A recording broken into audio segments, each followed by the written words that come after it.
Pemirsa, sehat merupakan hal yang paling berharga bagi hidup manusia. Dari berbagai cara pengobatan alternatif, metode pengobatan Tiongkok menjadi salah satu yang paling populer. Ilmu pengobatan Tiongkok sudah terkenal, pengobatannya dikenal ampuh karena para pasiennya mendapat kesembuhan yang cepat dan terkenal aman karena menggunakan ramuan alami. Nah, kali ini pemirsa, kembali saya dalam Keluarga Sehat akan berbincang lebih jauh tentang pengobatan ala Tiongkok. Sin Se Fong dalam edisi mengatasi penyakit kaki nih, dan sudah hadir di studio kami sang pakarnya Sin Se Fong. Selamat pagi Sin Se. Pagi. Luar biasa, sehat ya? Oh, harus dong. Harus dong, luar biasa. Terima kasih Sin Se. Ya. Pada episode kali ini tentunya masih bersama kami dalam Keluarga Sehat untuk memberikan ilmu-ilmu juga begitu ya terkait beberapa penyakit yang memang diatasi oleh Sin Se. Ada banyak sekali pemirsa ya penyakit yang diatasi oleh Sin Se, dari mulai kanker juga ya, jantung, kanker gagal jantung, ginjal. paru, gagal ginjal, jantung dibagi beberapa macam loh. Jantung aja, ada jantung koroner, ada iskemik, ada ritme jantung, ada jantung bocor, ada banyak. Banyak itu jantung juga bengkak. diatasi sama Sin Se semua. Bisa. Luar biasa, kecuali ayan dan juga usus buntu pemirsa. Nah, pada pagi hari ini kita akan membahas mengenai penyakit kaki. Mungkin pemirsa bertanya-tanya, penyakit kaki apa sih gitu? Emang ada? Ya jelas ada lah, ada sakit kaki gitu kan. Jadi Ada kadang sebenarnya pegel-pegel, kaki itu gimana sebetulnya? bahasa saya untuk mendeskripsikan bahwa yang dirasakan itu kaki. Yang dirasakan itu kaki, sakitnya. Sakitnya, tapi sumber penyakitnya sebetulnya bukan di kaki. Oke. Kira-kira apa sumber penyakit yang menyebabkan kaki sakit? Apa saja, Sin Se? Satu itu ada asam urat. Oke, asam urat adalah faal dari ginjal. Bagian dari ginjal. Oke, itu asam urat yang pertama. Asam urat itu tinggi, makanya kakinya bisa bengkak. Oke, sakit. Jika disentuh, dicolek, waduh, itu setengah mati, itu luar biasa sakitnya itu. Itu untuk asam urat. Oke. Yang kedua, ada pengapuran. Oke. Atau penipisan selaput sendi. Atau kalau di lutut ada OA dia, osteoartritis. Jadi olinya habis. Jadi kalau kita bergerak lutut, ini bunyi krak kruk. Nah, itu. Ya, itu yang ketiga. Yang keempat ada lagi namanya saraf kejepit. Jadi itu 4 penyakit ya yang bisa menyebabkan mungkin gejalanya kaki sakit ya. Betul. Yang pertama itu ada asam urat, pengapuran, terus ada osteoartritis, penipisan selaput sendi di lutut ya. Dan juga yang keempat ada saraf kejepit. Kita bahas asam urat dulu deh. Asam urat ini penyakit yang disebabkan karena siapa apa yang sih, suka Sin Se? makan jeroan? Oke, jeroan ayam, sapi? Ya, dua-duanya. Dua-duanya, baik. Siapa yang suka makan jeroan? Siapa yang suka makan, tiap hari pepes? Tiap hari pepes. Pepes tidak bermasalah. Pepesnya tidak bermasalah. Tapi begitu dipepes, hijau dari daun pisang itu masuk ke dalam. Oke, itu yang kedua. Sayuran hijaunya terlampau banyak. Gitu loh. Contoh daun singkong. Saya pernah pegang, ada laki-laki umur 20 lebih, jicap lebih dah pokoknya deh. Itu saya diagnosa 1,5 jam loh, baru ketemu penyakitnya. Kenapa? Ada penyumbatan di sini, karena penumpukan zat besi. Tiap hari dia makan bayam. Saya nggak bilang bayam jelek, no. Saya nggak bilang bayam jelek, enggak. Bayam bagus, mengandung zat besi tinggi. Tapi kalau everyday tiap hari dia makan bayam, sehari 3 kali selama berbulan-bulan, mungkin bertahun-tahun, ya zat besinya numpuk. Itu yang bikin sumbat. Jadi tiap hari ngerasain sakit kepala, lambungnya bagus, kolesterol bagus, asam urat bagus, tapi zat besinya numpuk. Itu ada lagi, beda case gitu loh, ya. Nah, itu untuk asam urat. Asam urat bagian dari ginjal. Kenapa asam urat bisa terjadi? Ginjal itu segini, oke? Dalamnya ada jaringan-jaringan nefron, bolong-bolong. Nah, ini fungsinya untuk apa? Menyaring racun.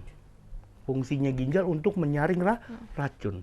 Jika overload, terlampau berat, apa yang kita makan mungkin santan, jeroan, apa segala macam. Nah, ini bocor nih ginjal. Nah, purinnya atau racunnya itu mulai turun ke kaki. Terjadilah itu namanya asam urat. Berarti makanan yang sangat mempengaruhi ya bagi para pasien santan yang kental. Terus yang ijo-ijo juga. Yang ijo-ijo juga. Karena gini, emping, melinjo. Oh, karena kalau orang Sunda tuh memang ini kan sambel nih makanan mungkin Oke. ya. Itu biasanya enaknya tuh sama daun-daunan, daun Betul, singkong, lalapan. lalapan betul. Berarti kalau keseringan juga sebetulnya tidak baik ya lalapan itu. Seperti yang minggu kemarin saya cobalah kamu atur. Hari ini mungkin makan goreng, besok makan rebus, besok lagi makan pepes, besoknya lagi makan bakar, diulang lagi, besoknya makan mungkin sop-sopan. Nah hari ke-6 mulai lagi makan goreng gitu. Jadi selang-seling gitu loh. Jadi kita makan juga satu ada variasinya.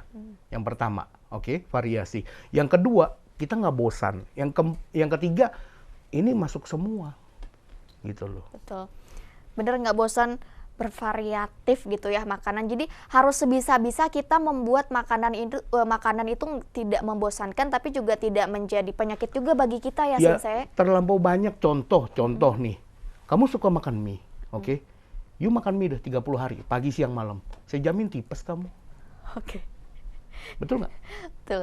Oke, ya. Oh, bisa makan mie, tapi cobalah kadarnya. Banyaknya itu seringnya itu ya hati-hati lah. Kita kontrol dong. Gitu loh. Saya bukan bilang mie jahat, bukan. Mie itu terdiri dari apa? Tepung sama telur. Udah, begitu jadi harus kasih bahan pengawet. Kalau nggak 4 jam basi. Nah, yang bahayanya itu adalah bahan pengawet. Luar biasa. Jadi Saya nggak boleh sebut bahan pengawetnya apa. Nggak boleh rusak dapur orang, nggak boleh. oke, yang jelas memang ada bahan pengawetnya Ada ya bahan dari mie instan pengawetnya. itu. Nah, Jadi nggak baik yang untuk kita terus mesti hindari dikonsumsi. itu. Nggak baik, benar nggak baik. Tapi kalau udah hobi, udah suka, mau ngomong apa? Susah ya untuk di stop, betul. Kamu suka makan pedas? Kalau Suka. saya stop makan pedas bagaimana? Itu kan Nafsu hubungannya makan ke lambung. berkurang, jujur nafsu makan berkurang tuh ketika kita nggak makan pedes. Nah, itulah makanya kadang-kadang ada yang suka. Saya ada pegang pasien dulu ya, itu nggak pernah makan nasi, makannya mie.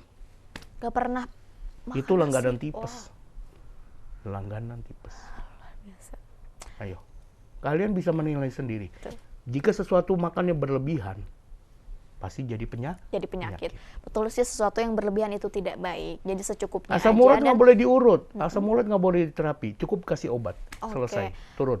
Oke, jadi ini salah satu penyakit yang menyebabkan gejala sakit kaki itu adalah asam urat ya. Ternyata pemirsa salah satu penyebabnya adalah dari makanan yang kita konsumsi. Salah satunya terlalu banyak hijau-hijauan, jeroan juga. Emping melinjo. Melinjo itu dapat menyebabkan penyakit asam urat kalau kelebihan atau kalau Iya. keseringan gitu. Sesekali oke, cuman kalau udah keseringan janganlah. Oke. Tuh, jadi bisa menjadi catatan ini poin penting juga bagi kita pemirsa bahwa jangan terlalu banyak makan hijau-hijauan, makan jeroan dan juga melinjo gitu ya, karena itu dapat menyebabkan asam urat. Betul. Sinse, luar biasa. Tadi asam urat itu nggak bisa diurut ya? Tidak boleh, Jadi- tidak boleh ada sakit itu. Iya. Jalan aja setengah mati itu. Ya, Iya. awas hati-hati itu. Jangan. Batas asam urat berapa kalau dicek? Maaf, 7. Perempuan 6. Mestinya di bawah. 5, 4 oke. 3 oke. Oke. 4 lah, oke lah. Iya. Kamu ada salah-salah makan dikit juga, udah tutup mata, naiknya paling 1 jadi 5. Jadi aman, masih kadar aman gitu loh. Kalian turunin kadar asam urat kalian di angka 4. Kenapa? Jika sometimes, ada acara meeting nih di kantor. Oke. Kebetulan di masakan Padang. Lu tahu sendiri menunya, ya kan? Makan. Ada salah makan dikit, paling naiknya 1 ke angka 5. Iya. Masih aman. Gitu. Jangan sampai di angka 7, naiknya ke 8 atau ke 9. Oke. Kan bahaya. Jadi harus pertahankan di angka 4, 5 lah maksimal gitu ya. Iya. Luar biasa. Sinse, nanti akan kita bahas lebih jauh lagi nih terkait penyakit kaki ini disebabkan tuh karena penyakit apa saja sih. Akan kita bahas lebih jauh lagi pemirsa, namun tentunya akan ada jeda terlebih dahulu. Jangan kemana-mana, tetap bersama kami dalam Keluarga Sehat.